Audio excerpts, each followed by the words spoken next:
We're going to use these ideas and apply them to solve a problem where we have a direct current resistor inductor circuit.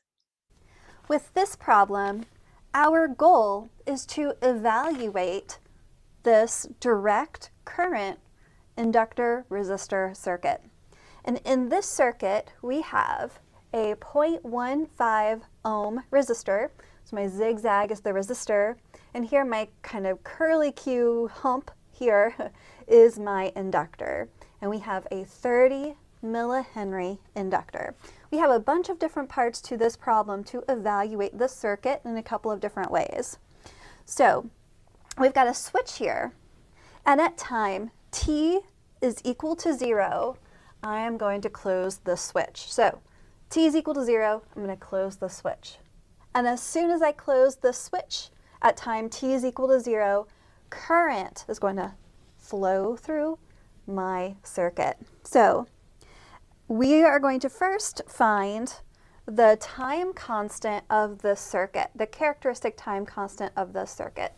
So the characteristic time constant for an inductor resistor circuit is L, the inductance, over the resistance. Okay, so here my characteristic time constant is going to be my inductance of my inductor, 30 millihenries, or 30 times 10 to the minus 3 Henry, and I'm going to divide it by the resistance of my circuit. I've got one resistor, and the resistance is 0.15 ohms.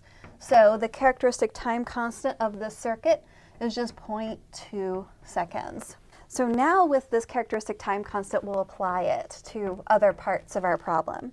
For the next part, we are going to find the current and the voltage across this resistor here at t is equal to 0 and at t is equal to 1 time constant after one of these characteristic time constants has elapsed. So we're going to find I and V at t is equal to 0 and at t is equal to tau after one characteristic time constant. So at time t is equal to 0, what's our current going to look like? Now, we talked about the equation that we can use to describe how the current changes in our circuit when we have an inductor and a resistor. So the current at some time t is equal to the maximum current, which is I sub naught, times 1 minus e to the minus t over tau. When t is equal to 0, this is going to say I naught times 1 minus e to the minus, we've got 0 over tau, because we're evaluating this at t is equal to 0. Well, e to the power of 0, anything to the power of 0 is just 1.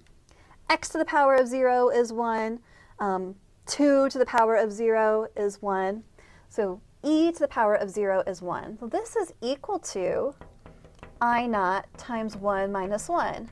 Okay, well this just says that at our time t is equal to 0, we have no current in this circuit.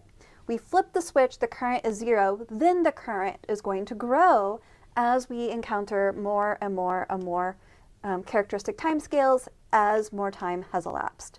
So if current is 0 at this time, that means that the potential is also equal to 0.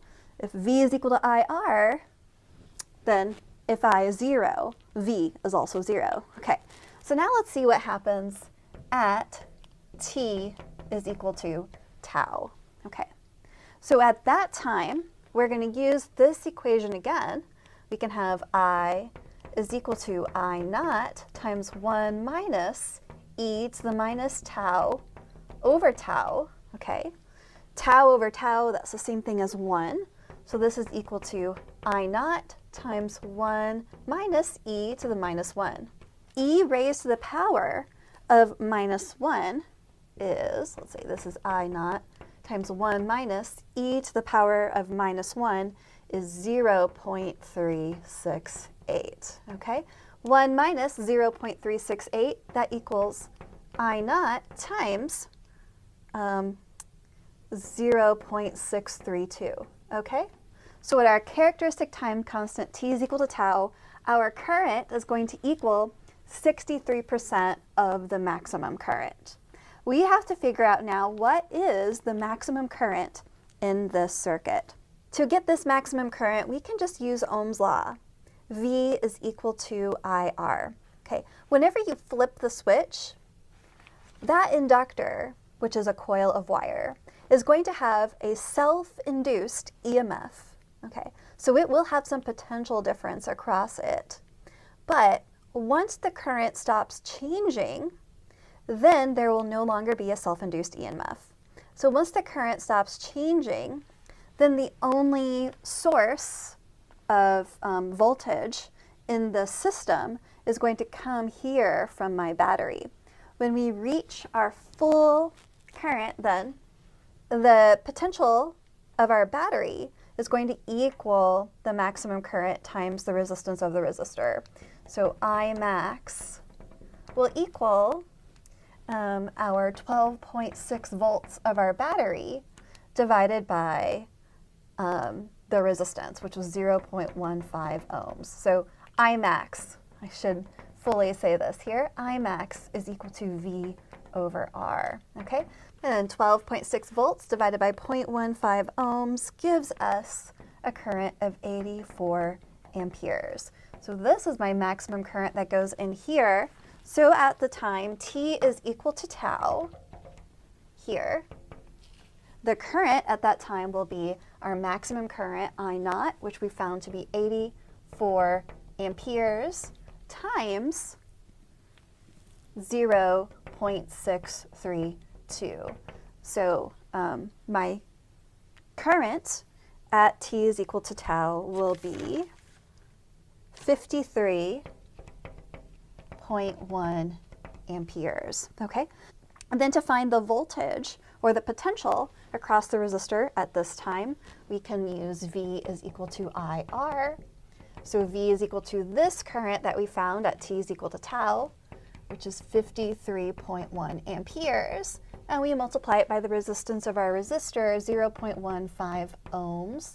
And that gives us a potential of 7.97 volts. So at t is equal to tau, our current is equal to 53.1 amperes, and our voltage across the resistor, or our potential difference across the resistor, is 7.97 volts.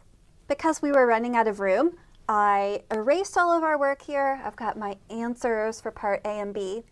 For part C, we have to find the rate of change of the current after one time constant.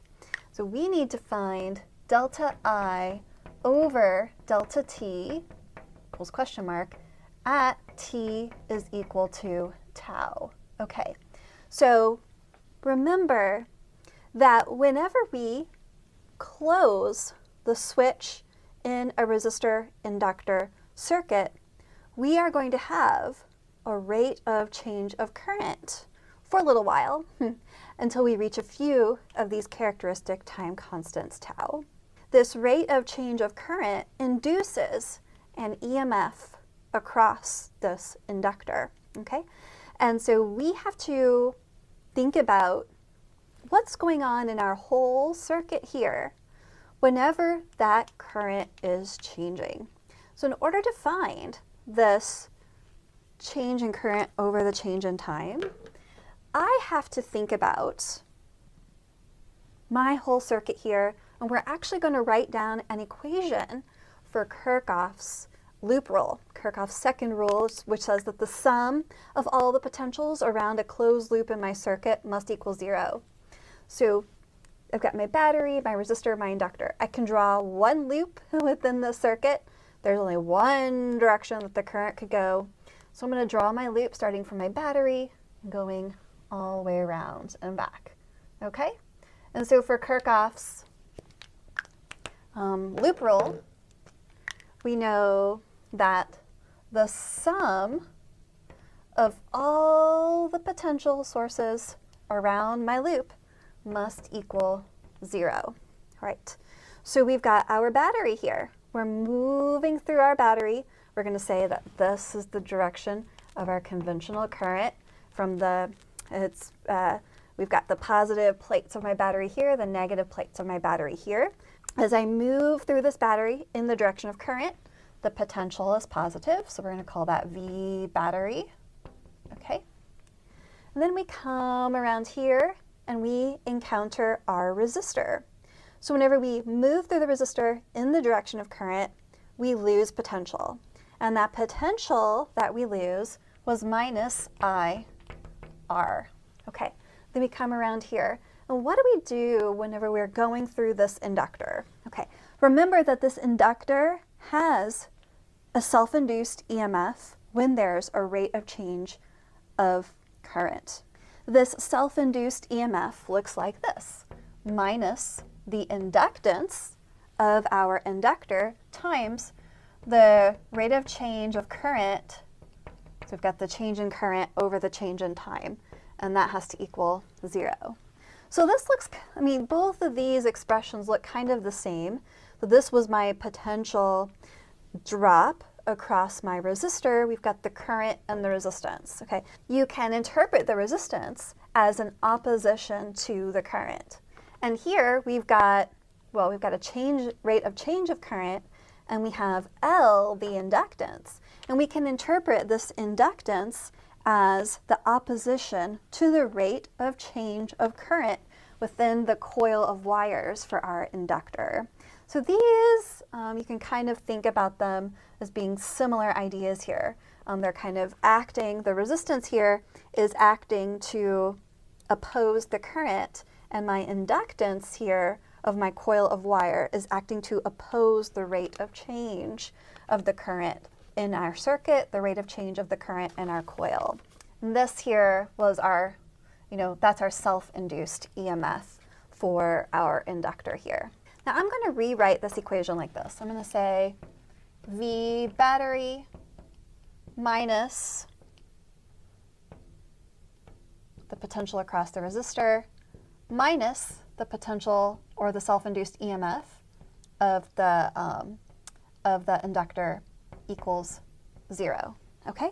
And I'm going to solve this for the self-induced EMF of my coil, of my inductor, which you can think about as being like the potential or the voltage across the inductor at this time t is equal to tau. So if I took a voltmeter and placed it on either side of my inductor right here at t is equal to tau, we would be able to measure what this voltage is across the inductor at this time. So let's go ahead and solve that equation here.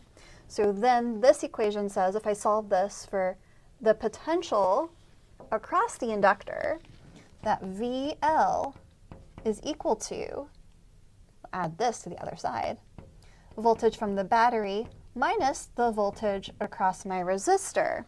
Okay, now we're evaluating all of this at time t is equal to tau. So at time t is equal to tau, the potential across my inductor will equal the voltage of my battery, got 12.6 volts, minus the voltage across my resistor at t is equal to tau.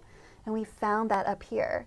The voltage across my resistor at time t is equal to tau was 7.97 volts. So I take 12.6 volts minus 7.97 volts, and that equals 4.63 volts. Okay, so at this time, at time t is equal to tau, the voltage across my inductor is 4.63 volts. Okay, so this voltage across my inductor, that's the self-induced EMF in my inductor at this time. So the equation for my self-induced EMF here is L delta I over delta T. So I can set these two expressions equal to each other. Okay, so I can say that VL, the voltage across my inductor at time t is equal to tau, equals the inductance times delta I over delta t. And now I can solve this for delta I. Okay, just divide both sides by L. So delta I over delta T is equal to the voltage across my inductor, again at time t is equal to tau, divided by the inductance. Okay, so we've got my potential 4.63 volts at that time, t is equal to tau, across my inductor, and I divide it by the inductance of my inductor, 30 millihenries. So 30 times 10 to the minus 3 henries, and that gives me the rate of change of current of 154 amperes per second. Okay, so that is how we can find the rate of change of current in this circuit. This is the rate of change of current through my inductor at this characteristic time period, t is equal to tau. In order to solve this problem, we had to think about Kirchhoff's second rule, the loop rule. We also had to apply these equations. Oh, well, we erased that, but we had to apply our equation for how the current changes in our circuit when we have an inductor to figure out what was the current at time t is equal to tau, so we could get the potential across my resistor at t is equal to tau. And that we used down here after we applied it through Kirchhoff's second rule in order to eventually set this potential here across my inductor equal to our equation for the self-induced EMF of my inductor. Okay, so there were a lot of parts that had to come together in order for us to eventually get the rate of change of current in our inductor resistor circuit.